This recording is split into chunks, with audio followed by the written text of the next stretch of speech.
Welcome to the National Public Housing Museum. This is a unique space. We are the only museum dedicated to the past, present, and future of public housing in the country. More than 10 million Americans have called public housing home, including myself. And what's the best way to talk about home? Well, it's through the stories of the people who live there and the artifacts they left behind, or as we like to call them, the objects of our affection. Hi, my name is Crystal Palmer. I was raised in Henry Horner homes. This represents one of the common phones that were in our house. Growing up as a teenager, you need some privacy, so phone was very instrumental. I never forget the number. 666-9117. Hello, I'm Tina Turovitz Birnbaum, and this is my Bubby's Kitchen. My grandmother made the best potato latkes. See this grater? She would grate the potatoes by hand, and then the onions by hand, tears running down her face, so she could make delicious potato latkes for her family, and people devour them. My name is Reginald Robinson. I'm a pianist, composer, and MacArthur Fellow. I grew up in the Henry Horner homes on the west side of Chicago. And this is my favorite room because it's the music room. Yeah, this is amazing. You know, these are people that were in public housing while we were in public housing. Some I had no idea, like Biz Markie, Thelonious Monk, Salt and Pepper. See Queen Latifah, Mary J. Blige. It shows that no matter what the circumstances, you could still rise up and do great things.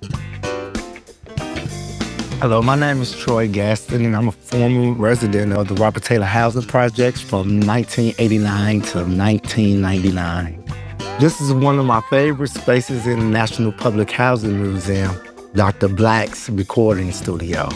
People can come here and report your own story and have your story put in the archive that can be forever saved. So what's my favorite part of the museum? Well, that's easy. The museum itself, the last original building of the Jane Addams homes.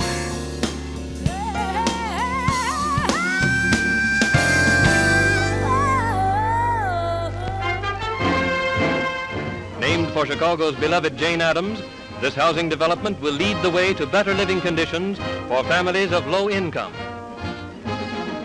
We need to tell the stories of a community that lived in each one of these developments.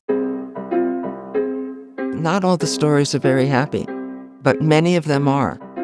And it's important for the rest of the public to understand that. More than one person has said to me, "You couldn't possibly have grown up in public housing. You're Jewish." When I see that photograph of my sister and brother and me standing in front of the Eastchester Projects, I think right there, it's an indication that this was our home. This museum is going to be such a source of discovery for all visitors. Yes, we're a museum, but we're also a site of conscience, and we're a community anchor where people can come together to reimagine our collective future.